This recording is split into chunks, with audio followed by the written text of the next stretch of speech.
Start. बताइएगा इधर से, सिंधु घाटी सभ्यता किस सभ्यता के समकालीन मानी जाती है? मेसोपोटामिया के समकालीन। ठीक है, आप लोग बताइएगा बौद्ध त्रिपिटक में पिटक का अर्थ क्या होता है?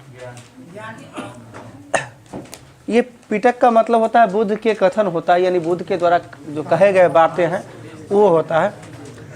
बौद्ध में बताइएगा त्रिपिटक में कौन कौन पिटक आता है? ठीक है, एक सूत पिटक, अभिधम पिटक और विनय पिटक। ठीक है, बताइएगा विनय पिटक के लेखक कौन है? विनय पिटक के लेखक उपाली। आप लोग बताइए सूत पिटक के लेखक आनंद। सूत पिटक के लेखक आनंद, विनय के उपाली, और एक अभिधम पिटक के लेखक बताइए तो मोगलीपुत्तिस। बता दे रहे हैं, तीनों का नाम बोल देते हैं, फिर से सुनिएगा। पहला नंबर बताए, सूत पिटक के लेखक आनंद हो जाएगा, विनय पिटक के लेखक उपाली और अभिधम पिटक के लेखक मोगलीपुत्तिस हो जाएंगे। ठीक है, पूछा जाता है विनय पिटक में क्या मिलता है, यानी तो बौद्ध धर्म में प्रवेश के नियम संबंधी जानकारी जो है विनय पिटक में। सूत पिटक में क्या है, तो बुद्ध के उपदेशों का संकलन सूत पिटक में है, और अभिधम पिटक में जो है उपदेश संबंधित यानी धर्म, हाँ, अभिधम पिटक के लेखक मोगलीपुत्तिस। ठीक है, यही मोगलीपुत्तिस थे जो तृतीय बौद्ध संहिता के अध्यक्षता करने वाले व्यक्ति थे। ठीक है, जब बौद्ध धर्म की यहाँ पे बात कर रहे हैं तो बौद्ध धर्म बढ़िया से समझ लीजिए एक बार। बौद्ध धर्म के संस्थापक गौतम बुद्ध। गौतम बुद्ध का बचपन का नाम सिद्धार्थ, और बाद में ज्ञान प्राप्ति के बाद ये महात्मा बुद्ध कहलाए। ठीक है, आगे गौतम बुद्ध का जन्म कब हुआ था? 563 बीसी में, और इनकी मृत्यु कब हुआ था? 483 बीसी में ही, यानी ईसा पूर्व में ही हुआ था। ठीक है, इसके बाद पूछा जाता है गौतम बुद्ध के पिता का नाम शुद्धोधन, जो कि शाक्य गण के मुखिया थे। ठीक है, गौतम बुद्ध के माता का नाम, ठीक है, त्रिशला थी, त्रिशला, और बाद में जो है प्रजापति गौतमी यानी सौतेली माँ के द्वारा जो है पालन पोषण किया गया। ठीक है, क्या हुआ? प्रजापति गौतमी कौन थी? उसकी मौसी थी, उन्हीं के द्वारा पालन पोषण किया गया था। ठीक है, क्या, और गौतम बुद्ध के माँ का नाम महामाया देवी था ना। त्रिशला उधर महावीर स्वामी में चलाइएगा। ठीक है, महावीर स्वामी की माँ की नाम था त्रिशला। ठीक है, इसमें गौतम बुद्ध की पत्नी का नाम पूछा जाता है यशोदा या यशोधरा। सुन लीजिए, यशोधरा हो जाएगा गौतम बुद्ध की पत्नी का नाम, और महावीर की पत्नी का नाम इसमें ये हो जाएगी यशोदा। ठीक है, ध्यान रख, बड़ी कंफ्यूजन होता है, छोटा टर्म है। आगे इसी में जैसे गौतम बुद्ध के जो है जीवन काल में मृत्यु, यानी मृत्यु के बाद कितने संगीति हुआ था? 4 संगीति हुआ था। 4 संगीति। पहला बौद्ध संगीति कब हुआ था? 483, यानी मरे उसी वर्ष पहला हो गया था। दूसरा कब? 383, और तीसरा 255, और चौथा ईसा पूर्व प्रथम शताब्दी हो जाता है। ईसा की प्रथम शताब्दी हो जाएगी। ठीक है, चौथा क्या बोलिए ना, अंदर क्या रविरंजन जी, क्वेश्चन है बचा हुआ? क्वेश्चन बचा भी था, प्रिंटर गड़बड़ है। ठीक है, ले लीजिए, कल जाइए।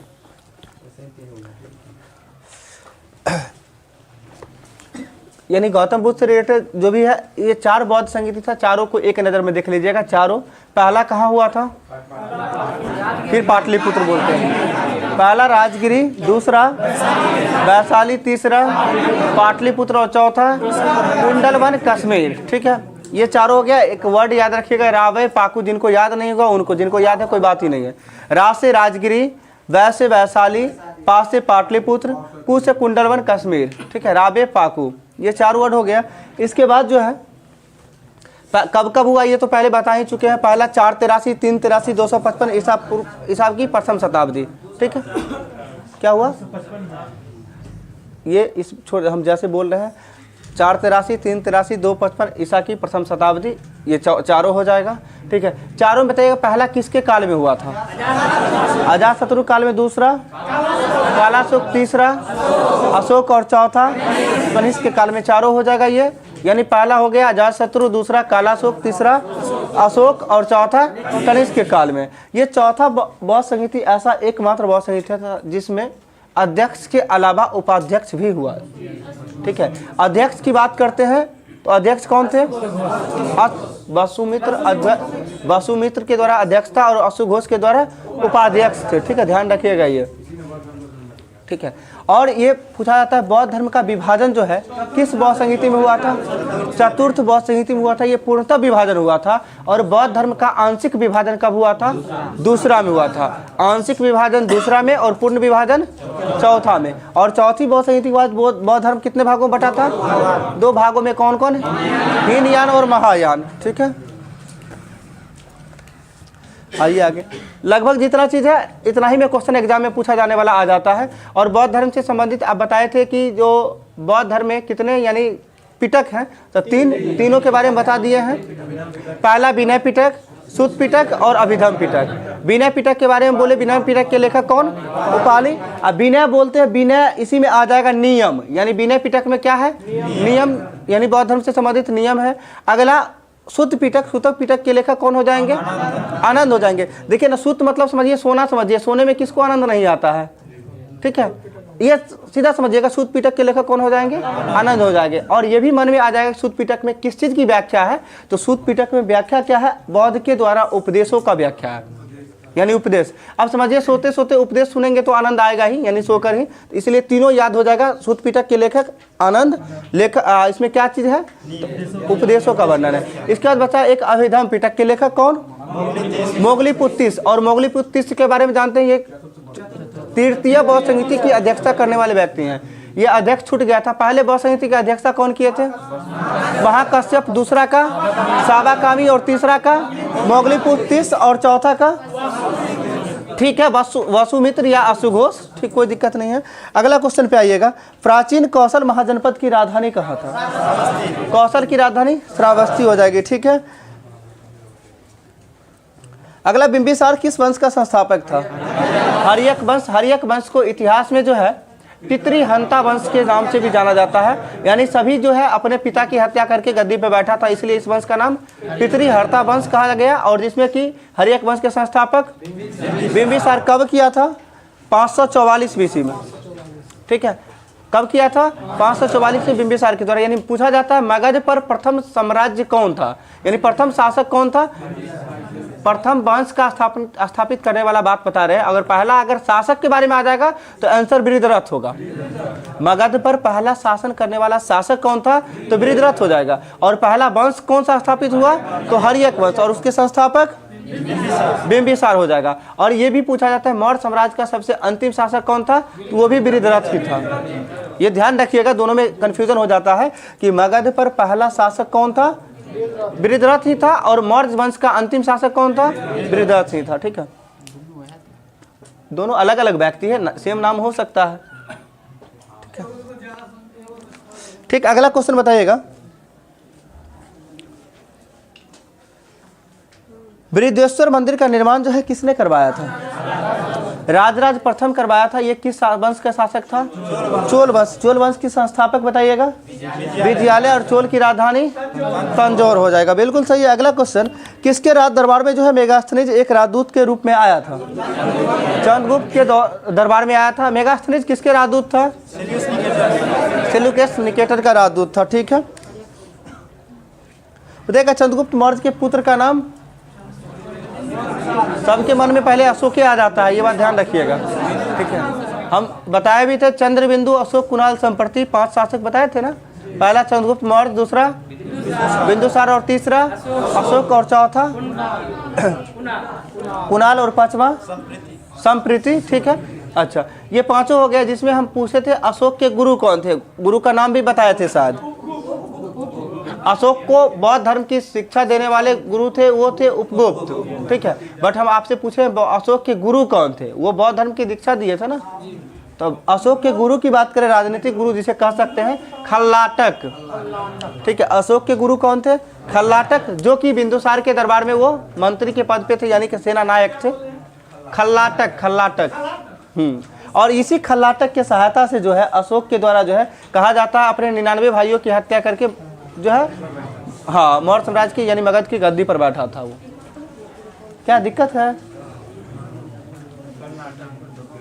खल्लाटक, ठीक है। अशोक के बारे में हम बोले अशोक को बौद्ध धर्म की दीक्षा देने वाले गुरु की बात किया जाए तो उपगुप्त हो जाएगा, और अशोक के गुरु यानी राजनीतिक गुरु की यदि बात करेंगे तो हो जाएगा खल्लाटक। ठीक है, यानी खल्लाटक मतलब जैसे बोलते खल्लास करना होता है ना, यानी 99 भाइयों को खल्लास यानी समाप्त कर दिया, और किसके सहायता से, तो खल्लाटक की सहायता से। ठीक है, अगला क्वेश्चन बताइएगा, अपने साम्राज्य को दारुल इस्लाम का एक भाग समझने वाला प्रथम मुस्लिम शासक कौन था? गलत हो जाएगा। अपने साम्राज्य को दारुल इस्लाम का एक भाग समझने वाला प्रथम मुस्लिम शासक की बात करेंगे, इल्तुतमिश हो जाएगा। ठीक है, इल्तुतमिश। अपने साम्राज्य को दारुल इस्लाम का एक भाग समझने वाला शासक प्रथम मुस्लिम शासक कौन था? तो इल्तुतमिश था। ठीक, कल इल्तुतमिश के बारे में बहुत सारा बात बताए थे। आगे आइए, अब अगला क्वेश्चन, पानीपत के द्वितीय युद्ध के समय अकबर का जो है सामना किससे करना पड़ा था? हेमू से करना पड़ा था। पानीपत का द्वितीय युद्ध हुआ कब था? ठीक है, 5 नवंबर 1556 पहला युद्ध हुआ था। 21 अप्रैल 1526 को दूसरा युद्ध हुआ था, 5 नवंबर 1556 को, और तीसरा युद्ध हुआ था, ठीक है, 14 जनवरी 1761। पानीपत का तीसरा युद्ध जो है किसके किसके बीच हुआ था? मराठों और अहमद शाह अब्दाली के बीच हुआ था। बताइएगा, अहमद शाह अब्दाली का जो है पहला आक्रमण भारत पर कब हुआ था? 1748 में पहला आक्रमण हुआ था। और अहमद शाह अब्दाली के द्वारा जो है कितनी बार आक्रमण किया गया था? 8 बार आक्रमण किया गया था। और ये जो है पानीपत का तृतीय युद्ध जो हुआ था अहमद शाह अब्दाली और मराठों के बीच हुआ था। ठीक है, और बाबर के द्वारा पूछा जाता है कितनी बार आक्रमण किया गया था? तो वो 5 बार किया गया था। और पानीपत का प्रथम लड़ाई किसके बीच हुआ था? बाबर और इब्राहिम लोदी के बीच हुआ था। ठीक है,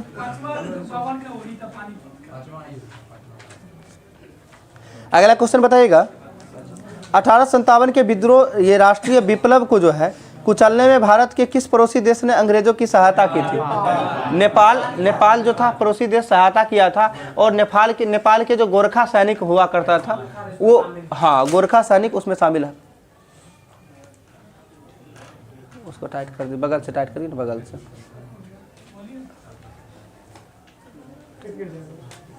बगल वाला कस दीजिए ना, गिरेगा तो उसको टाइट। ठीक, अगला क्वेश्चन बताएगा, 1930 में चटगांव मुक्त कराने में जो है किस क्रांतिकारी की मुख्य भूमिका थी? सूरसेन की भूमिका थी। ठीक है, अगला क्वेश्चन बताएगा, चंपारण विद्रोह के परिणाम स्वरूप जो है सरकार का कौन सी पद्धति समाप्त करनी पड़ी थी? तिनकटिया पद्धति बताए थे। तिनकटिया पद्धति से जो है महात्मा गांधी को अवगत कौन व्यक्ति करवाया था?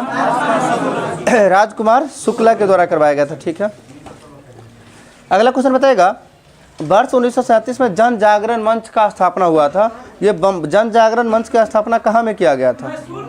मैसूर में किया गया था। कब? 1937 में। अगला क्वेश्चन बताए, अहमदिया आंदोलन जो है कहाँ से प्रारंभ किया गया था?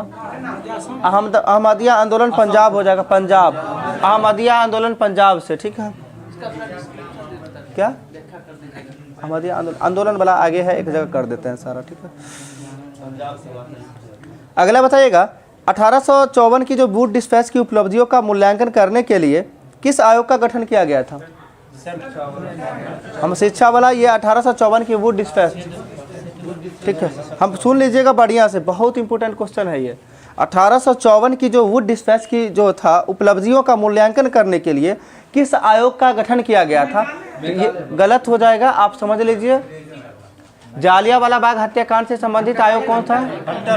हंटर आयोग था। और एक हंटर आयोग या कमीशन दोनों एक ही चीज होता है। और एक हंटर कमीशन जो आया था 1882 में, वो शिक्षा के क्षेत्र से संबंधित था। और वही हंटर कमीशन का मेन उद्देश्य यही था कि 1854 में जो वुड डिस्पैच की नीति लागू की गई थी उसका क्या क्या उपलब्धि रहा है, क्या बुराइयां रही है, उसको सुधार करने के लिए 1882 में हंटर कमीशन आया था।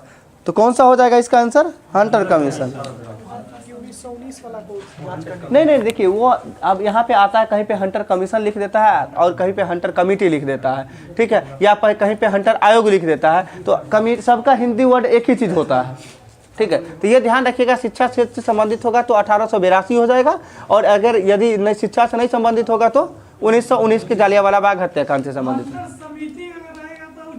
आप देखिए, अभी तक आप देखे नहीं है बढ़िया से, देखिएगा हर जगह एक ही चीज़ होता है। समिति भी बोलते हैं, समिति को इंग्लिश में कमेटी ही बोलते हैं, कमेटी या कमीशन ही बोलते हैं, एक ही चीज़ होता है सब कुछ, ठीक है।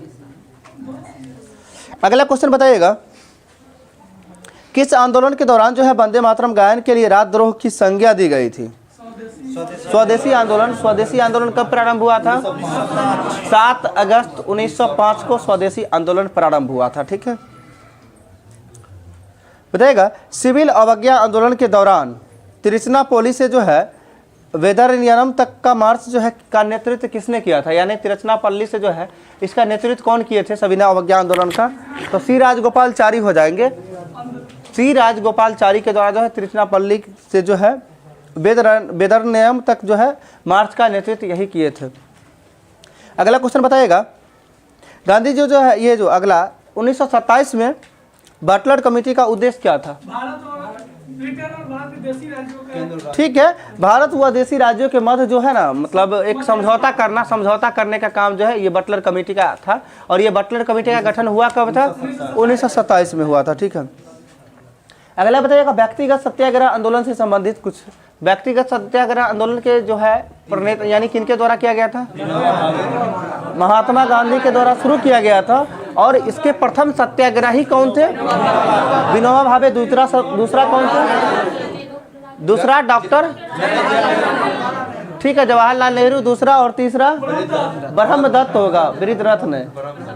सुन लीजिए, पहला विनोबा भावे, दूसरा जवाहरलाल नेहरू और तीसरा ब्रह्मदत्त हो जाएगा। यानी 3 सत्याग्रही के बारे में पूछा जाता है, 3 से ज़्यादा दिया हुआ भी नहीं है कहीं पे, ठीक है। जिसमें कि ये व्यक्तिगत सत्याग्रह आंदोलन कब चालू हुआ था? 17 अक्टूबर 1940 को स्टार्ट हुआ था, ठीक है। अगला बताइएगा, राजनीति स्वतंत्रता की प्राणवायु है, यह शब्द किसने दिया था? अरविंद घोष के द्वारा कहा गया था कि राजनीति जो है ये स्वतंत्रता की प्राणवायु है, अरविंद घोष के द्वारा कहा गया था। अगला क्वेश्चन बताएगा, किसी राज्य के उच्च न्यायालय के न्यायाधीशों ने जो है न्यायाधीशों के वेतन एवं भत्ते का संबंध किससे होता है? सुन लीजिएगा, किसी राज्य के जो है उच्च न्यायालय के न्यायाधीश का वेतन भत्ता जो होता है वो राज्य के जो है लोक लेखा निधि से होता है। राज्य के लोक लेखा निधि से होता है। यदि हम राज्यपाल का वेतन भत्ता बोलेंगे तो वो राज्य के समेकित निधि से होगा, ठीक है। संचित ने समेकित अलग होता है। संचित निधि बोलते हैं वो केंद्र में होता है, संचित निधि और आकस्मिक निधि, जो कि संचित निधि के बारे में संविधान के अनुच्छेद 266 में 266 में संचित निधि 266 और आकस्मिक निधि 267 में है। और ये राज्य का समेकित निधि अलग होता है और राज्य का लोक लेखा निधि अलग होता है। तो उच्च न्यायालय के न्यायाधीश का जो वेतन मिलता है वो लोक लेखा निधि से मिलता है, संबंधित राज्य के लोक लेखा निधि से। और ये राज्यपाल को जो वेतन मिलता है वो समेकित निधि से मिलता है। अगला क्वेश्चन बताएगा, संविधान के किस भाग में जो है संघीय न्यायपालिका का वर्णन है? संविधान के किस भाग में संघीय न्यायपालिका का वर्णन है? भाग 5 में हो जाएगा। संघीय न्यायपालिका जिसको हम संघ बोलते हैं, संघ भाग 5 में है ना, जो अनुच्छेद कहाँ से कहाँ तक? 52 से लेकर 151 तक। भाग 5 में कहाँ से कहाँ तक? 52 से लेकर 151 तक है, जो कि संघीय न्यायपालिका या फिर संघ यानी केंद्र, एक ही बात हुआ सारा, ठीक है। और भाग 5 जो है संविधान का सबसे बड़ा भाग माना जाता है, यह है भी। आगे इसके बाद संविधान के किस भाग को संविधान का मैग्ना कार्टा कहा जाता है? भाग 3 को जो है संविधान का मैग्ना कार्टा कहा जाता है। भाग जो कि अनुच्छेद कितना से कितना तक है? अनुच्छेद 12 से 35 तक। और इसमें किस चीज का वर्णन है? मौलिक अधिकार का वर्णन है, ठीक है। अगला क्वेश्चन पे आइएगा, भारत के प्रथम लोकसभा अध्यक्ष कौन थे? जीवी मावलंकर थे। और इसके लोकसभा के प्रथम उपाध्यक्ष बताइएगा? अनंत शयनम अयंगर हो जाएंगे, अनंत शयनम अयंगर हो जाएंगे, ठीक है। बताइएगा, लोकसभा के विपक्ष के प्रथम नेता कौन थे?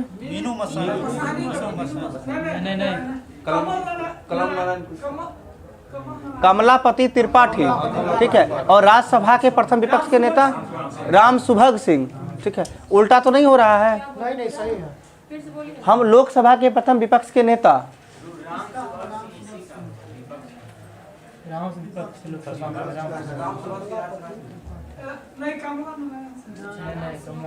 हम बता रहे थे कि दो व्यक्ति है, एक कमलापति त्रिपाठी। कौन राज्यसभा के प्रथम विपक्ष के नेता थे, कौन लोकसभा के प्रथम?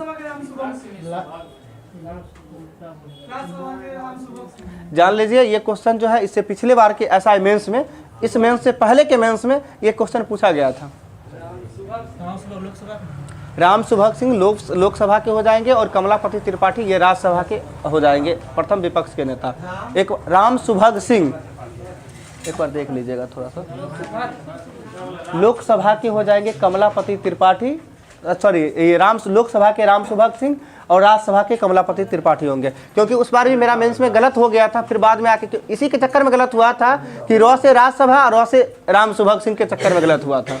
ठीक है, हाँ उल्टा है ये, ठीक है, न कि रॉ से रॉ नहीं है। ये लोकसभा का बोलेंगे तो हो जाएगा राम सुभग सिंह, राज्यसभा के कमलापति त्रिपाठी। ठीक है, सुन लीजिए आगे बता देते हैं इसका। अगला क्वेश्चन बताइएगा, लोकसभा में जो है किसी विधेयक को धन विधेयक के रूप में कौन प्रमाणित करता है? लोकसभा अध्यक्ष ही करता है। ठीक है, अगला क्वेश्चन, प्रधानमंत्री पद से त्यागपत्र देने वाले प्रथम प्रधानमंत्री कौन थे? मोरारजी देसाई थे। ठीक है, अगला क्वेश्चन बताइएगा, भारतीय संसद में पहली बार अविश्वास प्रस्ताव कब और किस प्रधानमंत्री के खिलाफ? 1963 में जवाहरलाल नेहरू के खिलाफ जो पहली बार अविश्वास प्रस्ताव आया था। ठीक है, और जेबी कृपलानी के द्वारा लाया गया था। हाँ ठीक है, अगला क्वेश्चन बताइएगा, संविधान के किस अनुच्छेद में जो है मंत्रिपरिषद की नियुक्ति व पदच्युति का प्रावधान है? अनुच्छेद 75 न हो जाएगा? ठीक है, 75 यानी बोला जाता है प्रधानमंत्री अनुच्छेद 75 के अंतर्गत ही होता है, और मंत्रिपरिषद होगा या राष्ट्रपति को यानी या प्रधानमंत्री को सलाह मशवरा के लिए एक मंत्रिपरिषद होगा, अनुच्छेद 74। सुन लीजिए, दोनों बात बता रहे हैं, मंत्रिपरिषद होगा 74। ठीक है, वो 74 में आगे की बात करते इसकी नियुक्ति के बारे में बोलेंगे तो अनुच्छेद 75 में आ जाएगा। 75 अनुच्छेद 75 में प्रधानमंत्री का पद सही है। हम बोले अभी संविधान के किस अनुच्छेद में मंत्रिपरिषद की नियुक्ति वह पदच्युति का प्रावधान है, यानी नियुक्ति होगा और कार्यभार से हटेगा, वो अनुच्छेद 75 में ही होगा। देख लीजिए सही है ये। अगला क्वेश्चन बताइए, लोकसभा के सदस्यों की जो है निर्योग्यता से संबंधित प्रश्नों का निर्णय कौन करता है? लोकसभा के अध्यक्ष ही करेगा, उसके सदस्य कुछ भी होगा तो वो लोकसभा अध्यक्ष के अंदर होगा। बताइए 17वीं अभी वर्तमान में क्या लोकसभा चल रहा है? 17वीं, और इसके अध्यक्ष कौन है? ओम बिरला, और ओम बिरला का निर्वाचन क्षेत्र कोटा यानी बूंदी राजस्थान। ठीक है, अगला इसी में पूछा जाता है 17वीं लोकसभा के प्रोटेम स्पीकर कौन थे? 17वीं लोकसभा के प्रोटेम स्पीकर कौन थे? वीरेंद्र कुमार। ठीक है, वीरेंद्र कुमार थे 17वीं लोकसभा के प्रोटेम स्पीकर। और प्रोटेम स्पीकर का जो है काम क्या होता है? जो कि नए सदस्य जितने भी होते हैं सभी को शपथ दिलाने का काम प्रोटेम स्पीकर करता है। ठीक है, और प्रोटेम स्पीकर तभी तक रहते हैं जब तक कि लोकसभा अध्यक्ष चुना न जाए, तब तक प्रोटेम स्पीकर रहते हैं, उसके बाद ऑटोमेटिक समाप्त हो जाते हैं। और प्रोटेम स्पीकर वही होते हैं, उसी सदस्यों में से सर्वाधिक उम्र के होते हैं, वही प्रोटेम स्पीकर होते हैं। हाँ, जो कि वीरेंद्र कुमार थे 17वीं के। अगला क्वेश्चन बताइएगा,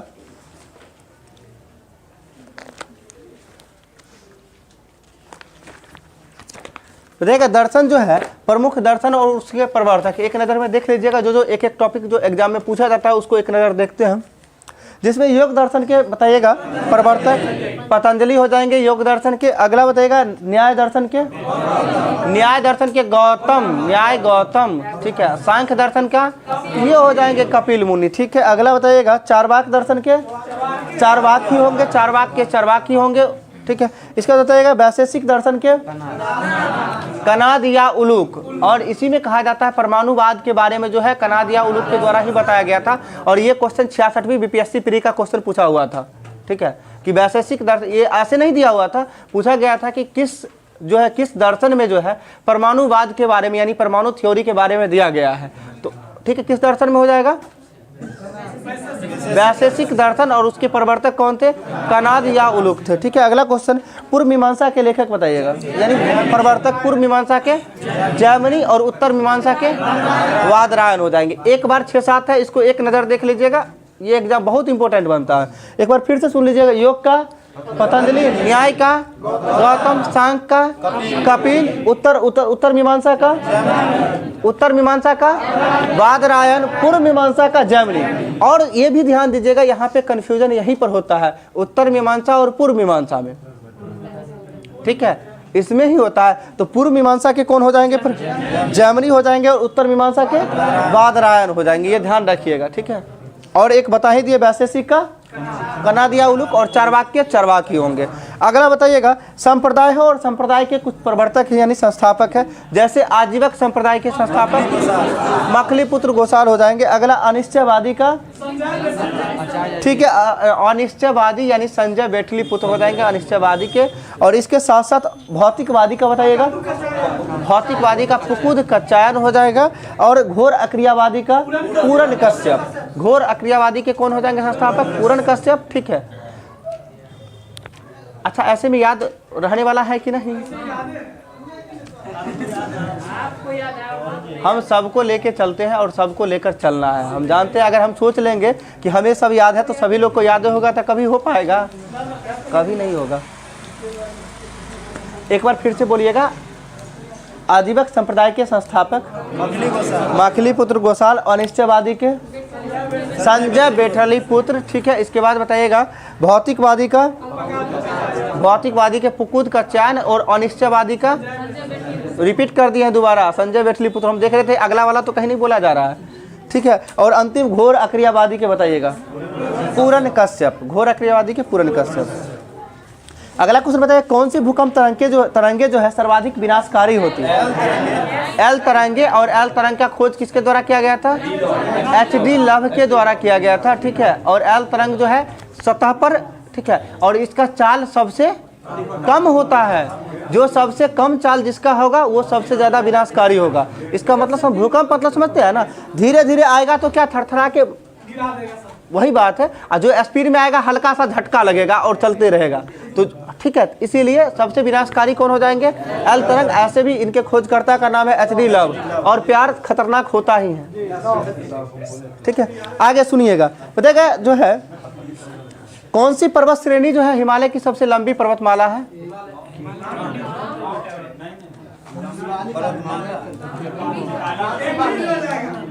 ऐसे सुनिएगा, सबसे लंबी पर्वत श्रृंखला बताइएगा, तो एंडीज पर्वत, ठीक है, पर्वत श्रृंखला एंडीज ही हो जाएगा। और हिमालय के सर्वोच्च चोटी बताइएगा, माउंट एवरेस्ट हो जाएगा, ठीक है। अगला क्वेश्चन बताइएगा, किस योजना के आधार पर जो है संविधान सभा का गठन किया गया था?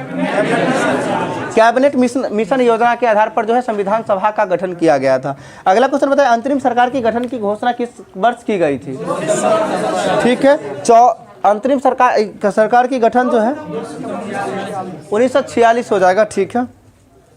डेट गलत दिया है।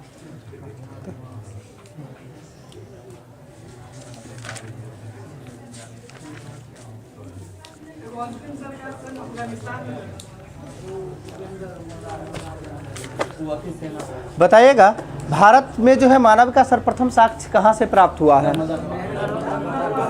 नर्मदा घाटी से प्राप्त हुआ है। ये BPSC का पूछा हुआ क्वेश्चन है कि भारत में जो है मानव का सर्वप्रथम साक्ष्य कहाँ से प्राप्त हुआ है? नर्मदा घाटी से प्राप्त हुआ है। अगला क्वेश्चन बताइएगा, सर्वप्रथम प्राचीनतम जो है अस्थायी जीवन के प्रमाण कहाँ से मिले हैं? अस्थायी जीवन के प्रमाण जो है कहाँ से मिले हैं? तो ये मेहरगढ़ से मिले हैं। मेहरगढ़ से अस्थायी जीवन के प्रमाण मिले हैं। ये सब क्वेश्चन अभी इग्नोर करके चलते हुए मेंस में बहुत इंपॉर्टेंट हो जाएगा। SI मेंस की बात कर रहे हैं, ठीक है। अगला क्वेश्चन, एक ही कब्र से तीन मानव कंकाल मिले हैं, कहाँ से? दमदमा से मिले हैं। एक ही कब्र से कितना कंकाल? तीन कंकाल मिले हैं, कहाँ से? दमदमा से। अगला क्वेश्चन, गर्त आवास के साक्ष्य कहाँ से मिले? गर्त आवास का बुर्ज होम से मिले हैं, ठीक है। मानव के साथ कुत्ते को दफनाने का साक्ष्य जो है, ठीक है, बुर्ज होम से ही मिला है। मानव के साथ साथ कुत्ता को दफनाने का साक्ष्य बुर्ज होम से।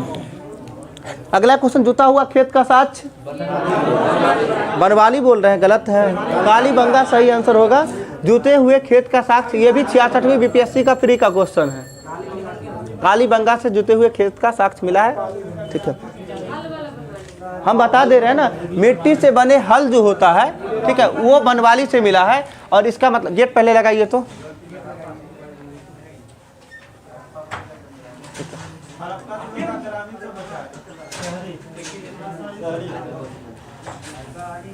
शहरी हो जाएगा, ठीक है जब, हाँ वैदिक ग्रामीण था। अगला क्वेश्चन बताइएगा, अग्निकुंड का साक्ष्य जो है कहाँ से प्राप्त हुआ है? ठीक है, ये कालीबंगा और लोथल दोनों जगह से हुआ था अग्निकुंड का साक्ष्य। अगला बताइएगा, युग्म समाधियाँ का प्रमाण जो है, कालीबंगा लोथल दोनों हो जाएगा युग्म समाधि। अगला, नक्काशीदार ईंटों का प्रयोग जो है, ठीक है, ये नक्काशीदार ईंटों का प्रयोग का साक्ष्य प्राप्त हुआ है कालीबंगा से ना, कालीबंगा सही होगा, कालीबंगा से। अगला बताइए, नर्तकी की कांस्य की प्रतिमा, मोहनजोदड़ो से हो जाएगा। सूती वस्त्र का प्रमाण, मोहनजोदड़ो से हो जाएगा, ठीक है। और अन्नागार, बृहत अस्नागार, मोहनजोदड़ो से ही हो जाएगा, ठीक है। अगला क्वेश्चन बताएगा, और सबों को जलाने का प्रथा जो है, मोहनजोदड़ो में ही सबको जलाया जाता था, और सबको दफनाने का जो है ये हड़प्पा से हो जाएगा। हड़प्पा की बात करते हैं, कुंवर वाला शहर का प्रमाण कहाँ से मिला है? हड़प्पा से ही मिला है कुंवर वाला शहर का प्रमाण। अगला क्वेश्चन बताएगा, उन्नत जल प्रबंधन का साक्ष्य जो है, ठीक है, उन्नत जल प्रबंधन का साक्ष्य जो है धौलावीरा से ही प्राप्त हुआ है, ठीक है। अगला क्वेश्चन जो है, शैलकृत स्थापत्य के जो है प्राचीनतम प्रमाण जो है ये भी धौलावीरा से ही है। और वैसा हड़प्पा कालीन स्थल बहुत इंपॉर्टेंट है ये, जो 3 भागों से बना हुआ है, 3 भागों में विभक्त था, वो धौलावीरा ही था। कृषि का प्रथम साक्ष्य कहाँ से मिला है? मेहरगढ़ से मिला है। कृषि का प्रथम साक्ष्य मेहरगढ़ से मिला है, ठीक है। और मेहरगढ़ में ही ना बोले कृषि का प्रथम साक्ष्य इसीलिए मिला है कि सर्वप्रथम प्राचीनतम अस्थायी निवास का जो था ना, वो भी मेहरगढ़ से ही था। तो जहाँ अस्थायी निवास करेंगे वहीं ना लोग कृषि करेंगे, या फिर 1 महीना यहाँ रहना 1 महीना वहाँ, तो कृषि कर पाएंगे? कभी नहीं। तो अस्थायी निवास का प्रमाण कहाँ से? मेहरगढ़ से। और कृषि का प्रमाण मेहरगढ़ से, ठीक है। अगला बोलिए।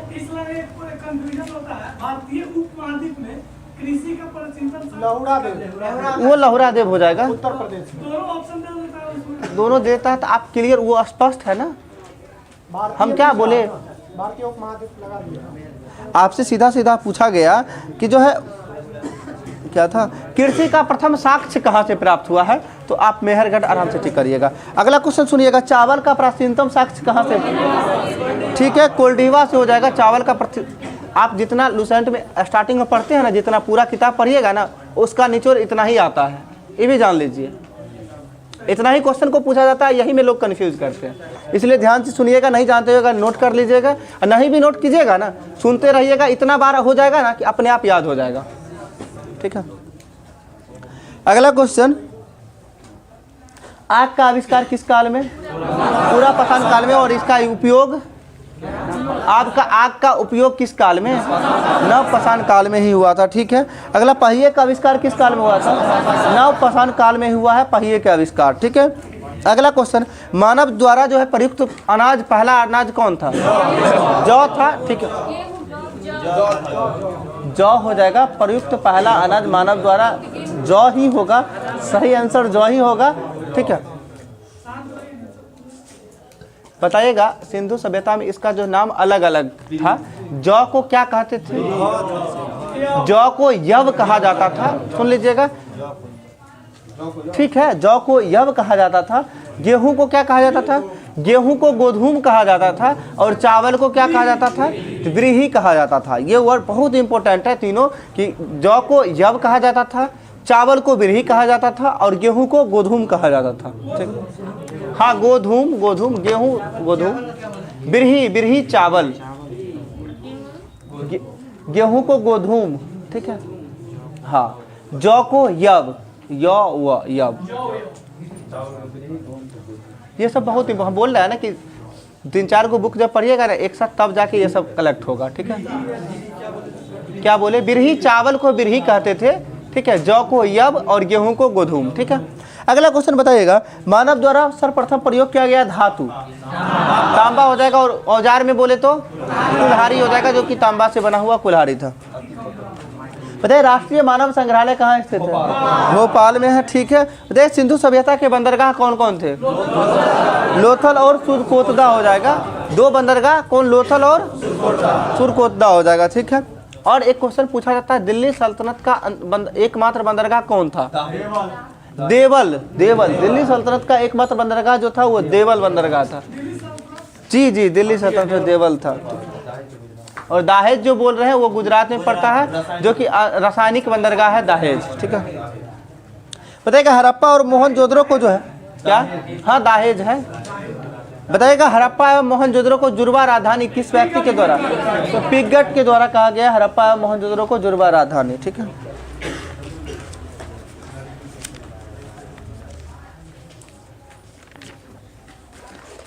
अगला बताइए वेद से संबंधित। ठीक है, एक टॉपिक वाइज करके ले चलते हैं, दिक्कत किन्हीं को नहीं हो रहा है। मिसलेनियस ही जरूरी है, वो भी स्टार्टिंग में कर दिए हैं थोड़ा, इसलिए उबिएगा नहीं, पढ़ना सब कुछ पढ़ेगा ही एक ना एक दिन।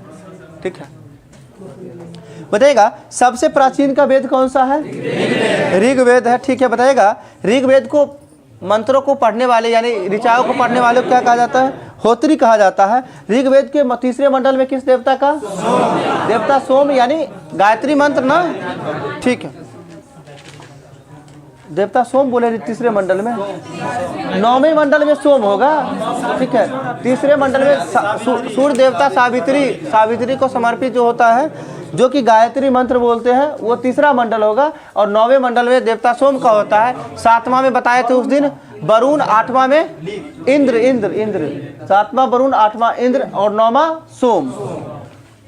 अगला क्वेश्चन बताइएगा जो है ऋग्वेद के किस मंडल में जो है 4 वर्ण के बारे में यानी चतुष्वर्ण के बारे में 10वें मंडल में। ठीक है, अगला क्वेश्चन बताइएगा ऋग्वेद में जो है इंद्र के लिए कितना ऋचा है, इंद्र के लिए 250 और अग्नि के लिए 200। ठीक है, इंद्र के लिए 250 और अग्नि के लिए 200। ठीक है, अगला क्वेश्चन बताइए किस वेद में जो है गाय को अधन्या शब्द का प्रयोग किया गया है।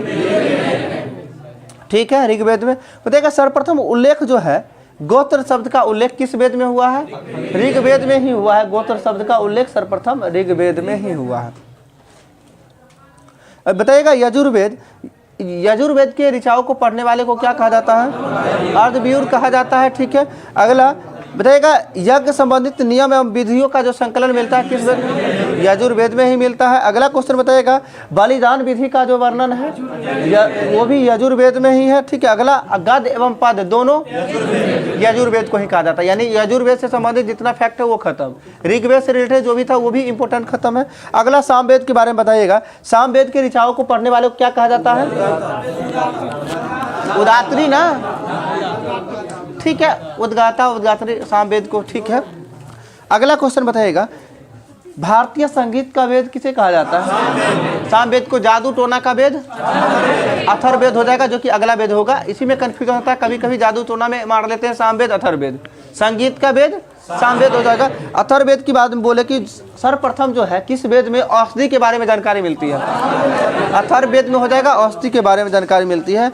और ठीक है, बताइएगा किस वेद में कहा गया सभा एवं समिति को प्रजापति की 2 पुत्रियां कहा गया है, अथर्ववेद हो जाएगा। यानी किस वेद में प्रजापति की 2 पुत्रियां सभा एवं समिति को कहा गया है, अथर्ववेद हो जाएगा। ठीक है, अगला क्वेश्चन वेदों की संख्या कितनी है, वेदांग की संख्या 6, पुराण की संख्या 18 और उपनिषद की संख्या 108। एक बार फिर से सुन लीजिएगा, वेद की संख्या 4, वेदांग 6, महापुराण या पुराण 18 और वेदांग उपनिषद की संख्या 108 हो जाएगा। ठीक है, क्या हुआ, पुराण महापुराण एक ही चीज है, 18 ही होगा। ठीक है, बताइएगा गौतम बुद्ध जो है अपना पहला उपदेश कहाँ दिए थे, सारनाथ में। और सर्वाधिक उपदेश श्रावस्ती जो किसकी राजधानी थी, कौशल की राजधानी। और महात्मा बुद्ध के समय कौशल में शासक कौन था, यानी राजा कौन था, राजा प्रसेनजित था। ठीक है, राजा प्रसेनजित। बताइएगा बौद्ध धर्म में जो है आत्मा की परिकल्पना है या नहीं, नहीं, आत्मा की परिकल्पना नहीं है। ठीक है, और पुनर्जन्म की है। तो बौद्ध धर्म और जैन धर्म में समानता यही है। ठीक है, यानी पुनर्जन्म में विश्वास रखता था। और बौद्ध के जो है पुनर्जन्म की कहानी किस पुस्तक में, जातक में वर्णित है। ठीक है, अगला क्वेश्चन बताएगा बौद्ध धर्म में प्रवेश होने के लिए न्यूनतम आयु कितने वर्ष, 15 वर्ष होता है। बौद्ध धर्म में प्रवेश की न्यूनतम आयु 15 वर्ष होता है। ठीक है, अगला क्वेश्चन बताएगा गौतम बुद्ध ने जो है किसकी सर्वसम्मति से स्त्री रत्न घोषित किया था, आम्रपाली को जो है सर्वसम्मति से स्त्री रत्न को घोषित किया था, आम्रपाली वैशाली बताते हैं, वैशाली, हाँ ठीक है। और वैशाली में यानी आनंद का, उसके शिष्य थे, आनंद के द्वारा कहा गया था कि गुरुजी अपने बौद्ध धर्म में महिलाओं का प्रवेश होना चाहिए। तो पहले महात्मा बुद्ध का कहना हुआ था नहीं होना चाहिए, इसलिए अगर महिला का प्रवेश होगा तो 100 साल जाते जाते बौद्ध धर्म विनाश हो जाएगा, यानी खत्म हो जाएगा।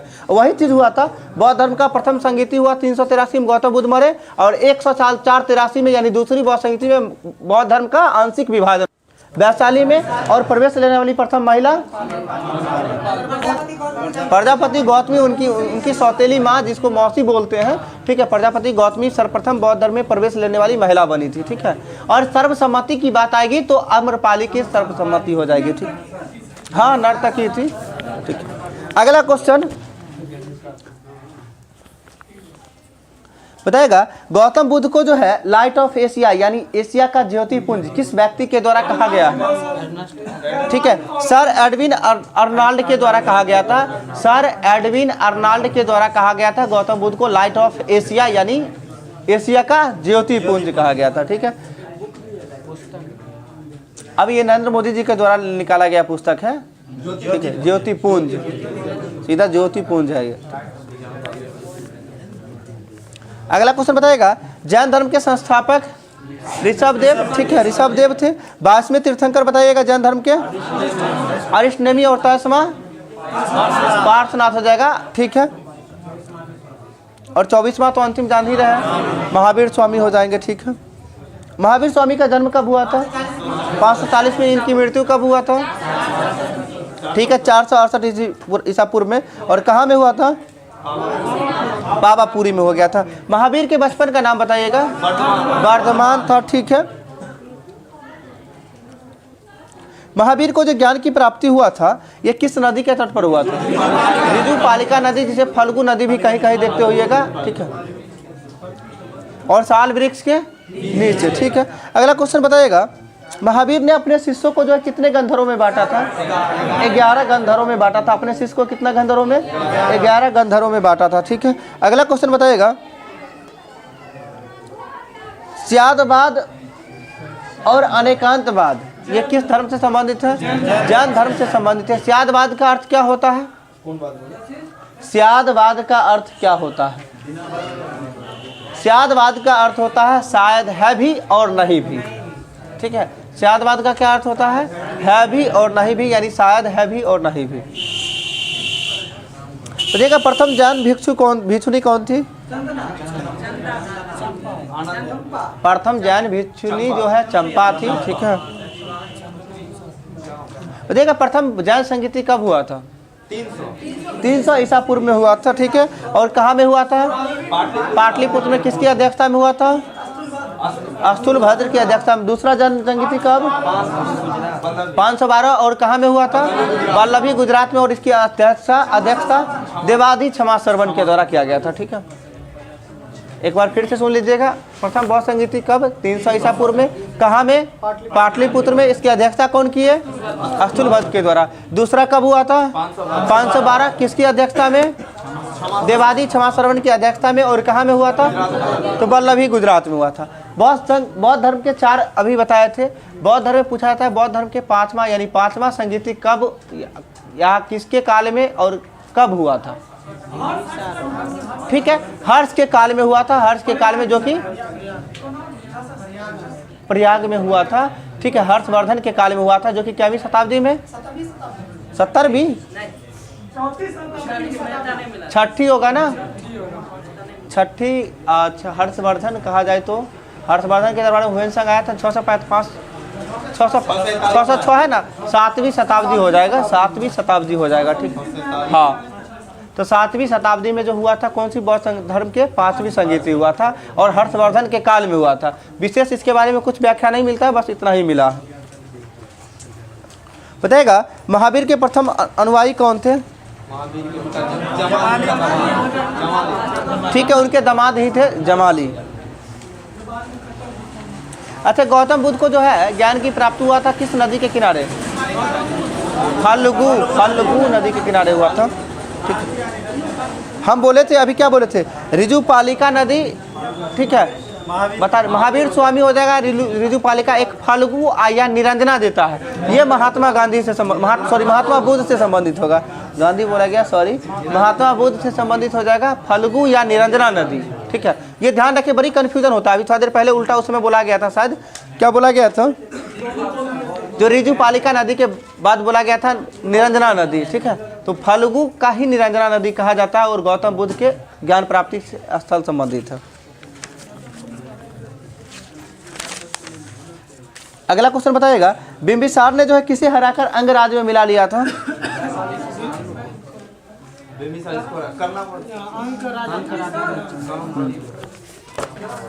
बिंबिसार जो है किसे हराकर अपने अंग यानी अंग को मगध राज्य में मिला लिया था? तो ये हराया था ब्रह्मदत्त को हराया था, ब्रह्मदत्त को हराया था। इसी में अंग की राजधानी बोला जाए तो चंपा हो जाएगी। ये महाजनपद काल में कितना महाजनपद?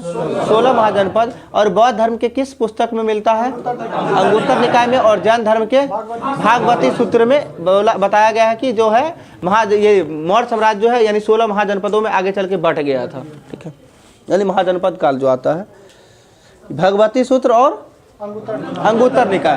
भगवती सूत्र जैन का है और अंगुत्तर निकाय बौद्ध का ग्रंथ है। ठीक है, अगला क्वेश्चन बताइएगा, मगध की राजधानी जो है राजगिरी को किसके द्वारा बनाया गया था? तो बिंबिसार के द्वारा बनाया गया था। ठीक है, बताइएगा, बिंबिसार जो है भगवान बुद्ध की सेवा में एक राजवैद्य को भेजा था जिसका नाम जीवक था। ठीक है, सही है। और बिंबिसार की हत्या कौन किया था? अजातशत्रु। इसी का पुत्र यानी कि बिंबिसार किस वंश से था? हर्यक वंश से। और इसी का पुत्र हत्या किया था, इसलिए यानी सबका पुत्र हत्या करते जाता है पितृहंता वंश, यानी इतिहास में पितृहंता वंश के नाम से हर्यक वंश को जाना जाता है। ठीक है, अगला क्वेश्चन बताइएगा, अजातशत्रु का उपनाम क्या था? कुनिक था। कुनिक का मतलब होता था शत्रु विनाशक। ठीक है, अगला है, अजातशत्रु की हत्या कौन किया था? उदयन के द्वारा किया गया था। ठीक है, सही है। और उदयन ने जो है पाटलिपुत्र की स्थापना की, यानी पाटलिपुत्र का स्थापना करके। ठीक है, हाँ, राजधानी जो है, ठीक है, ये नहीं, वैशाली से पाटलिपुत्र कैसे होगा? पहले वैशाली था, लेकिन हाँ उससे, ठीक है, वैशाली से पाटलिपुत्र कर लिया था और बाद में जाके फिर जो है पाटलिपुत्र से वैशाली फिर कौन कर दिया था? शिशुनाग किया था ना। फिर शिशुनाग वंश के संस्थापक शिशुनाग हो जाएगा। देखिए, इसमें जब बोले भी ना, एक देता है कि जो ये जो है मौर्य काल के बाद या फिर इस सबको शासन में सजाना होता है कि किसके शासन का क्या कर्म था, कौन सा वंश पहले आया था या कौन सा बाद में आया था। इसमें पहला वंश आता है हर्यक वंश, ऐसे बोलते हैं। दूसरा आता है शिशुनाग वंश। तीसरा आता है नंद वंश। चौथा आता है कर्ण वंश। ठीक है, सॉरी, मौर्य वंश।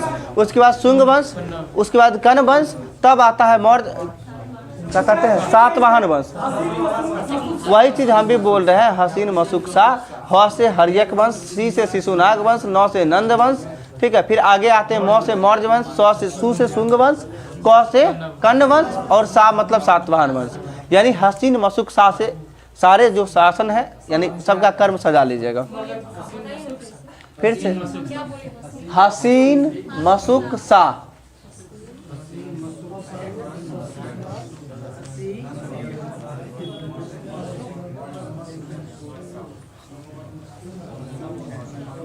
ह मतलब हर्यक वंश, सी मतलब शिशुनाग, नौ मतलब नंद वंश, म मतलब मौर्य वंश, सु मतलब शुंग वंश, क मतलब कर्ण वंश और फिर आगे बचता है सा मतलब सातवाहन वंश। ठीक है,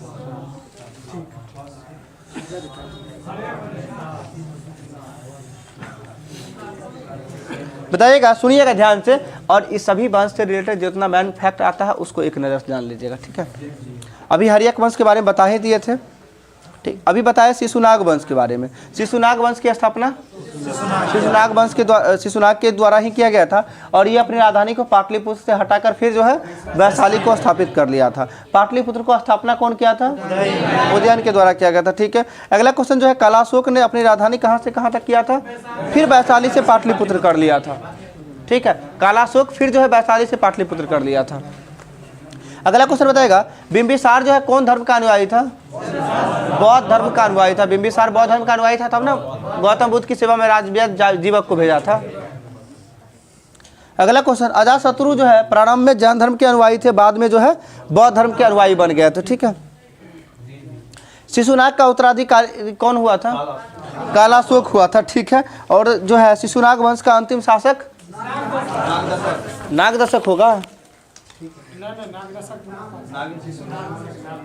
शिशुनाग वंश का अंतिम शासक नंदीवर्धन होगा। शिशुनाग वंश का अंतिम शासक नंदीवर्धन हो जाएगा। ठीक है। अगला क्वेश्चन बताइएगा, नंद वंश का अंतिम शासक कौन था? घनानंद। और नंद वंश के संस्थापक महापद्म नंद। बताइएगा, इतिहास में जो है परशुराम का अवतार महापद्म नंद को ही कहा गया है। ठीक है। हाँ, परशुराम का दूसरा अवतार जो है, ठीक है, महापद्म नंद को ही कहा जाता है। अगला क्वेश्चन, घनानंद को किसने हराया था? चंद्रगुप्त मौर्य जो है घनानंद को हराकर कौन वंश का स्थापना किया था? मौर्य वंश का स्थापना किया था। ठीक है। बताइएगा, भारतीय आयात निर्यात बैंक जिसे एग्जिम बैंक कहते हैं, इसका स्थापना 1 जनवरी 1982। सही है। बताइए, किसके शासनकाल में इब्न बतूता भारत आया था? मोहम्मद बिन तुगलक के दरबार में आया था। ठीक है। जो कि कब? 1333 में आया था। ठीक है। और इस जो है इब्न बतूता के द्वारा पुस्तक लिखा गया था। रेहला और इब्न बतूता का कहाँ का काजी नियुक्त किया गया था? दिल्ली का काजी। किसके द्वारा? MB मोहम्मद बिन तुगलक के द्वारा। ठीक है। अगला क्वेश्चन बताइएगा,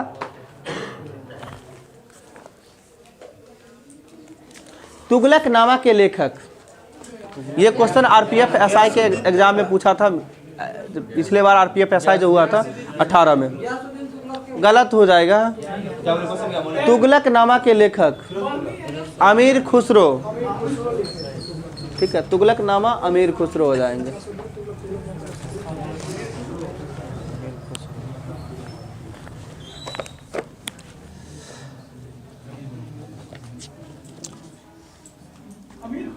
हाँ, अमीर खुसरो हो जाएगा तुगलकनामा के लेखक। ठीक है।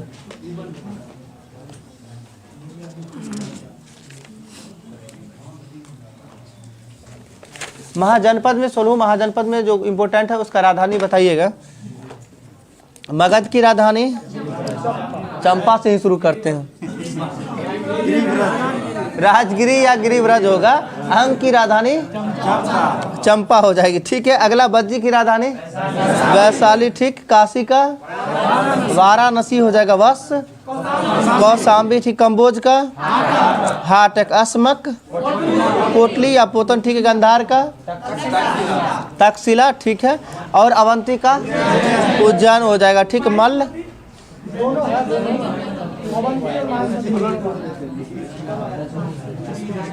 आपको बोलते हैं ना बार बार कि एक्स्ट्रा नहीं बोलना है। ठीक है। हम क्या कह रहे हैं? हाँ ठीक है। दक्षिणी जब अवंती हम बोलेंगे तो महेशमती हो जाएगा। उत्तरी अवंती की राजधानी उज्जैनी। अगर सीधा सीधा उत्तरी दक्षिणी नहीं लगा हुआ रहेगा तो सीधा अवंती बोलेंगे तो उज्जैन ही होगा। ये ध्यान रखिएगा। ज़्यादा होशियार बनने के चक्कर में वहाँ सोचिएगा कि अब सीधे लिखा हुआ अब क्या मारें, तो आप महेशमती रटते रहिएगा, महेशमती मार लीजिएगा। समझे? इसलिए ज़्यादा नहीं। अगला बताइए, कुरु की राजधानी इंद्रप्रस्थ हो जाएगी। ठीक है। अगला, पंचाल का राजधानी बताइएगा अहिछत्र। चेदी का राजधानी बताइएगा शक्तिमती। ठीक है। दक्षिण भारत का एकमात्र महाजनपद असमक, जिसकी राजधानी कोटली या पोतन, जो किस नदी किनारे? गोदावरी नदी के किनारे स्थित है। बिहार में कितना महाजनपद? 3। कौन कौन? अंग। हाँ ठीक है। ठीक है। एक बज्जी, अंग और मगध। ठीक है। हाँ ठीक है। वही बज्जी की राजधानी वैशाली है। हम आपसे महाजनपद पूछे हैं, ना कि उसकी राजधानी पूछे हैं। ठीक है। बज्जी की राजधानी वैशाली, अंग की राजधानी चंपा और ये मगध की राजधानी राजगिरी। ये तीनों जो है बिहार में। उत्तरी अवंती का राजधानी उज्जैनी और दक्षिणी अवंती की राजधानी महेशमती। यही जो है कौन मूवी में दिखाया गया? महेशमती साम्राज्य, बाहुबली। ठीक है। हाँ, कटप्पा तो याद रहेगा ही। ठीक है। हाँ बोलिए।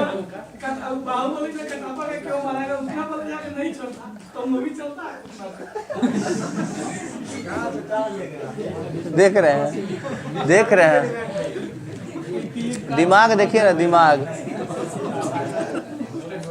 देख रहे हैं। ये सभी लोग आपके बातों पर हंस रहे हैं, ठीक है। इतना नहीं, ऐसे नहीं बोलना है, गलत बात है, ऐसे नहीं। थोड़ा सा कंट्रोल करिए बीच बीच में जो है ना, कुछ ऐसा भी वर्ड का यूज ना करें कि आत्मसम्मान को ठेस पहुंचे। मतलब क्या कहें, नहीं सुधरने वाले हैं। सुनिए, हाँ, कोई बात नहीं। देखिए, हंसना गुनाह नहीं, हम हमेशा कहते हैं खुश रहिए जीवन में, अगर अच्छा चाहते हैं तो।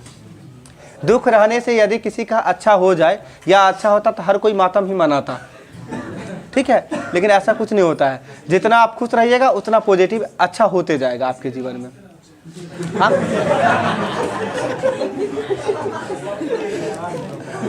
कुछ ज्यादा हो गया, ठीक है। बाहर जो भी लोग सुनेंगे कहेंगे अंदर में कौन सा क्लास चल रहा है, ठीक है। ठीक, ऐसा नहीं, कोई बात नहीं है। ऐसे भी रिकॉर्ड भी हो रहा है, कोई इतना चलेगा, इसको कट नहीं करना है, ताकि देखे तो जो आखिर आप लोग एंजॉय के साथ पढ़ रहे हैं, ठीक है। सुनिए, अगला, मौर्य वंश की स्थापना किसके द्वारा किया गया था? चंद्रगुप्त मौर्य के द्वारा किया गया था। बताइएगा, चंद्रगुप्त मौर्य को जो है सेंड्रोकोटस किसने कहा था? जस्टिन ने कहा था, ठीक है, जस्टिन ने कहा था। और ये जो है सेंड्रोकोटस के नाम से किसने पहचाना था कि चंद्रगुप्त मौर्य को ही कहा गया, तब जाके विलियम जोन्स होगा, ठीक है। और यही विलियम जोन्स है जो एशियाटिक सोसाइटी की स्थापना 1784 में की है, वही सर विलियम जोन्स है, ठीक है। देखते हैं कहाँ फिट रहे हैं, ठीक है, कहीं से कहीं घुस रहे हैं। कंट्रोल करिए माइंड को। अगला क्वेश्चन बताएगा, चंद्रगुप्त मौर्य के लिए जो बिरसल शब्द का प्रयोग किया गया है, ये किस पुस्तक में है? चंद्रगुप्त मौर्य के लिए बिरसल शब्द का प्रयोग किया गया है, किस पुस्तक में है? मुद्रा राक्षस में, और मुद्रा राक्षस के लेखक विशाख दत्त हो जाएंगे, ठीक है। अगला क्वेश्चन बताएगा, चाणक्य द्वारा जो लिखित पुस्तक था अर्थशास्त्र, इसका संबंध किससे है? राजनीति से संबंधित पुस्तक था। हम बोल रहे हैं चाणक्य द्वारा लिखित पुस्तक अर्थशास्त्र, इस किससे संबंधित है? राजनीति से संबंधित है। इससे अगर नहीं भी याद हो, कंफ्यूजन होगा थोड़ा देर के लिए, क्या करना है कि देखिए, चंद्रगुप्त मौर्य के गुरु कौन थे? पहला नंबर यही चाणक्य, कौटिल्य अथवा विष्णुगुप्त। इन्हीं का तीनों नाम है, चाणक्य, कौटिल्य अथवा विष्णुगुप्त। और इन्हीं के द्वारा, अगर मतलब चंद्रगुप्त मौर्य के राजनीतिक गुरु ठहरे थे, यानी राजनीतिक गुरु ठहरने का मतलब क्या हुआ? चंद्रगुप्त मौर्य के गुरु तो वही थे ना, और इन्हीं के सहायता से घनानंद को पराजित किया गया था। तो जब तक राजनीतिक ज्ञान नहीं देंगे तब तक कैसे होगा? इसलिए अर्थशास्त्र पुस्तक में जो है किसके बारे में जानकारी है? राजनीति के बारे में जानकारी है। अगला क्वेश्चन जो है, चंद्रगुप्त मौर्य जो है सेल्यूकस निकेटर को कब हराया था? 305 ईस्वी में, ईसा पूर्व में हराया था, ठीक है, ईसा पूर्व होगा। और मेगास्थनीज किसका राजदूत था? सेल्यूकस निकेटर का राजदूत था, ठीक है। और इसी में जो होता है, सेल्यूकस निकेटर को राजदूत बनाकर भेजा, सॉरी, ये मेगास्थनीज को भेजा जाता है, जो हार जाता है और पराजय के संबंध में जो है अपनी बहन या बेटी शादी करवाया था, अपनी बेटी से, जिसका नाम क्या था? कार्नेलिया से शादी करवा के, और हाँ, देख रेख के लिए मेगास्थनीज को भेजा था, ठीक है, जाके देखो। अगला क्वेश्चन बताइएगा, इंडिका पुस्तक के लेखक मेगास्थनीज हो जाएंगे, ठीक है। बताइएगा, चंद्रगुप्त मौर्य जो थे किस धर्म के अनुयायी थे? जैन धर्म के। और चंद्रगुप्त मौर्य को जो जैन धर्म की दीक्षा किसने दिया था? भद्रबाहु ना, भद्रबाहु के उपगुप्त के बारे में बोले थे कि अशोक को बौद्ध धर्म की दीक्षा जो है उपगुप्त के द्वारा दिया गया था। और यह भी पूछा जाता है कि अशोक जो है बौद्ध धर्म की दीक्षा के लिए, यानी बौद्ध धर्म जो है, बौद्ध धर्म अपनाने के लिए किससे प्रेरित होकर बौद्ध धर्म को अपनाया था? तो उसका अशोक का भतीजा था निर्ग्रोध, ठीक है। और निर्ग्रोध से प्रभावित होकर कहा कि जो हम भी बौद्ध धर्म के। इसमें थोड़ा सा कहानी जान लीजिएगा, इंटरेस्टिंग होगा। अशोक का भतीजा था निर्ग्रोध का। देखा कि जो निर्ग्रोध बहुत खुश रहा करता था, जबकि उसके पिता को जो है अशोक के द्वारा मार दिया गया था। तो सोचा इसके बाप को मार दिया, फिर भी इतना ये खुश क्यों रहता है? तो उससे पूछा तुम्हारा खुश रहने का राज क्या है? तो उसने बताया कि हम बौद्ध धर्म को अपनाए हुए हैं, बौद्ध धर्म में इस तरह का जो भी है उसके बारे में बताया। तो उसी से प्रभावित होकर जो है किसके द्वारा? उपगुप्त से जो है बौद्ध धर्म की दीक्षा ली थी। आगे सुनिएगा, चंद्रगुप्त मौर्य का जो है उत्तराधिकारी कौन हुए? बिंदुसार हुआ था। और बिंदुसार को जो है किस उपनाम से जाना जाता है? अमित्रघात के नाम से जाना जाता है, ठीक है। और वायु पुराण में जो है बिंदुसार को किस नाम से जानते हैं? भद्रसार कहा गया है। वायु पुराण में बिंदुसार को भद्रसार कहा गया है। अगला बताइएगा, और जैन धर्म में बिंदुसार को क्या कहा गया है? तो सिंह सेन कहा गया है, सिंह सेन कहा गया है जैन धर्म में बिंदुसार को। ठीक है, सिंह सेन। बताएगा किसने जो है बिंदुसार को 16 राज्यों के विजेता के बारे में बताया है कि बिंदुसार जो था वो 16 राज्यों का विजेता था? तारानाथ सही आंसर होगा, तारानाथ, जो कि बौद्ध विद्वान थे। तारानाथ के द्वारा कहा गया है कि 16 राज्यों का विजेता बिंदुसार थे। बताइए बिंदुसार के उत्तराधिकारी कौन हुए? अशोक हुए। और अशोक गद्दी पे कब बैठा था? 269 ईसा पूर्व में। और जो है कलिंग युद्ध कब हुआ है? बताएगा अपने राज्याभिषेक के समय जो है अशोक कहाँ का राज्यपाल था? अवंती का राज्यपाल था। ठीक है, अवंती के राज्यपाल था। ये क्वेश्चन भी बहुत पूछा जाता है, अवंती उज्जैन, 2-4 ऑप्शन में जो है बहुत कन्फ्यूजन होता है। तो राज्याभिषेक के समय अशोक कहाँ के राज्यपाल थे? अवंती के राज्यपाल थे। अगला क्वेश्चन, पुराणों में जो है अशोक को क्या कहा गया है? अशोक वर्धन कहा गया। पुराणों में अशोक को अशोक वर्धन कहा गया है। अगला क्वेश्चन बताएगा भाब्रू अभिलेख में जो है अशोक ने स्वयं को मगध सम्राट बताया था, यानी किस अभिलेख में अशोक ने जो है स्वयं को मगध का सम्राट? भाब्रू अभिलेख, स्तंभलेख में बताया है। ठीक है, बताएगा किस अभिलेख में जो है अशोक का नाम अशोक मिलता है? मास्की एवं गुर्जरा और उद्गोलन भी है, एक और है कोई नटूर। 4 अभिलेख है जिसमें अशोक का नाम अशोक मिलता है। एक मास्की, गुर्जरा, नैटूर और उद्गोलन। ध्यान रखिएगा 4 कौन कौन है? मास्की, गुर्जरा तो ये सभी लोग को याद ही होगा। नैटूर और उद्गोलन, ये 4 अभिलेख में जो है अशोक का नाम अशोक मिलता है। क्या कोई दिक्कत?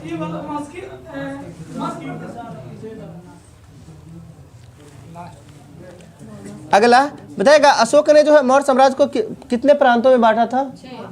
5 प्रांतों में बांटा था। 5 प्रांतों में बांटा था। ठीक है, और एक प्रांत में 6 को मंत्री के रूप में बनाया था, जो 6 पंचे 30 हुआ करता था टोटल। ठीक है, और उतना जानने का जरूरत नहीं, वो सब पूछा भी नहीं जाता। कितने प्रांतों में बांटा था? 5। और ये कहा जाता है मौर्य साम्राज्य को मेगास्थनीज के द्वारा कितने भागों में बांटा गया था? 7 भागों में बांटा गया था। ठीक है, अगला क्वेश्चन बताइएगा अशोक का जो है सबसे लंबा अभिलेख कौन सा है? 7वां। और सबसे छोटा रुम्नीदेही। सबसे छोटा रुम्नीदेही हो जाएगा, सबसे लंबा 7वां अभिलेख होगा। ठीक है, बताइए सर्वप्रथम शिलालेखों का प्रचलन जो है किसके द्वारा किया गया था? अशोक के द्वारा किया गया था। ठीक है, मौर्य वंश ने जो है लगभग कितने वर्षों तक शासन किया था? 137 137 वर्षों तक जो है मौर्य वंश शासन किया था। देखा अशोक के किस शिलालेख में पशु बलि की निंदा की गई है? तो अशोक के पहले शिलालेख में पशु बलि की निंदा की गई है। ठीक है, अगला क्वेश्चन बताइएगा और अशोक जो है आत्मनियंत्रण के बारे में किस शिलालेख में कहा? 6ठा शिलालेख में आत्मनियंत्रण के बारे में कहा गया है। धम्म महामात्रों की नियुक्ति, धम्म महामात्रों की नियुक्ति 5वां में हो जाएगा। और ये धम्म की व्याख्या जो है, ठीक है, 4था में किया गया है, जिसमें भेरी घोष के जगह पे धम्म घोष, ये 4था में। और 5वां में धम्म महामात्रों की नियुक्ति और स्त्री महामात्रों की नियुक्ति 12वां में। सॉरी, स्त्री महामात्रों के 12 होगा ना? ठीक है, 7, 5, 12 याद ऐसे किए हुए हैं। 5वां में धम्म महामात्रों है, 7 बाद जो है स्त्री महामात्रों की नियुक्ति होगा। क्या हुआ? और कलिंग युद्ध के बारे में 13वां में कहा गया है। ठीक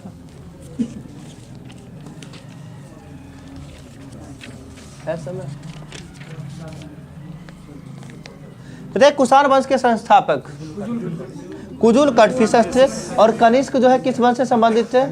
कुषाण वंश से संबंधित थे कनिष्क। ठीक है, अगला बताइएगा कनिष्क का जो है प्रारंभिक राजधानी कहाँ था? पुरुषपुर था। और दूसरी राजधानी मथुरा। ठीक है, पुरुषपुर पेशावर, ठीक है, दूसरी राजधानी मथुरा थी। बताइए कनिष्क के द्वारा जो है शक संवत की शुरुआत कब की गई थी? 78 एडी में। ठीक है, और विक्रम संवत बताइए कब शुरू किया गया? 57 ईसा पूर्व में किया जाता है। पूछा जाता है शक संवत और विक्रम संवत के बीच का अंतर 135, तो 78 और 57 135। तो हम विक्रम संवत बोलेंगे तो कितना? 57।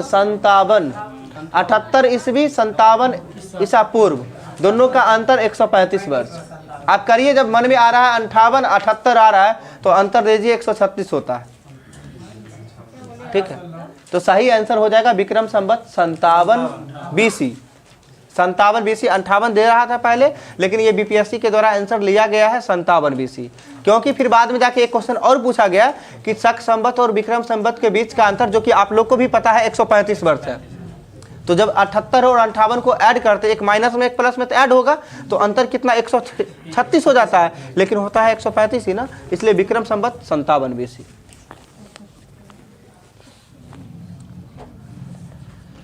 अगला क्वेश्चन बताएगा, बुद्ध चरित्र के लेखक जो है अश्वघोष, ये किसके दरबार में रहते थे? कनिष्क के दरबार। उस दिन बताया भी थे कनिष्क के दरबार में 2-3 विद्वान जो रहते थे अचानक वर्ड से, पहला अ से अश्वघोष, दूसरा चरक और तीसरा नागार्जुन, और क से कनिष्क ही होता है, यानी कनिष्क के दरबार में अश्वघोष, चरक, नागार्जुन, ये सभी कनिष्क के दरबार में रहते थे। बताएगा बुद्ध की खड़ी प्रतिमा का निर्माण जो है किस वंश के समय में हुआ था? तो कुषाण वंश के समय में ही हुआ था। ठीक है, अगला बताएगा, और कुषाण वंश के काल यानी किस वंश के काल में जो है सर्वाधिक वास्तुकला के क्षेत्र में विकास हुआ था? तो कुषाण वंश के काल में ही हुआ था। ठीक है, पूछा जाता है सर्वाधिक स्वर्ण सोने का सिक्का जो है किसके द्वारा चलाया गया था? कुषाण। देखिए, सर्वाधिक सोने का सिक्का बोलेंगे तो गुप्त वंश हो जाएगा, और सर्वाधिक शुद्ध सोने का सिक्का बोलेंगे तो आ जाएगा कुषाण वंश। ध्यान रखिएगा।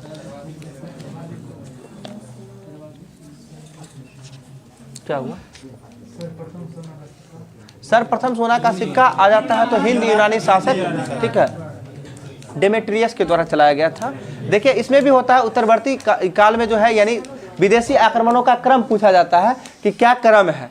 जैसे हिंद यूनानी, शक, पहलव, कुषाण होता है, तो ISPK याद रख सकते हैं। IM4 होता है इंडो ग्रीक, जिसे हिंदी में हिंदी यूनानी कहते हैं। ठीक है, हिंदी यूनानी S से शक, P से पहलव, K से कुषाण, ISPK। ठीक है, हिंदी यूनानी, शक, पहलव, कुषाण, ये क्रम है, यानी विदेशी आक्रमणों का।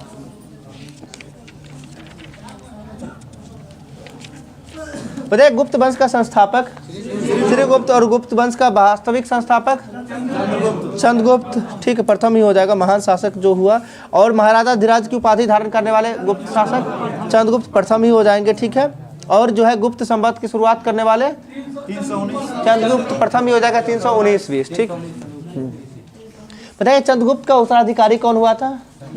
चंद्रगुप्त का उत्तराधिकारी समुद्रगुप्त हो जाएंगे। ठीक है, अगला क्वेश्चन बताएगा, फाहियान जो है किसके दरबार में आया था? चंद्रगुप्त के चंद्रगुप्त द्वितीय के दरबार में आया था। ठीक है, यानी चंद्रगुप्त का उत्तराधिकारी चंद्रगुप्त द्वितीय हुआ था, सॉरी समुद्रगुप्त का उत्तराधिकारी, हम बोले समुद्रगुप्त का उत्तराधिकारी जो हुआ था वो चंद्रगुप्त द्वितीय हुआ था। इससे पहले पूछा था चंद्रगुप्त प्रथम का उत्तराधिकारी जो हुआ था वो समुद्रगुप्त हुआ था। यानी कहने का मतलब बोले तो हम चंद्रगुप्त प्रथम का बेटा समुद्रगुप्त और समुद्रगुप्त का बेटा चंद्रगुप्त द्वितीय।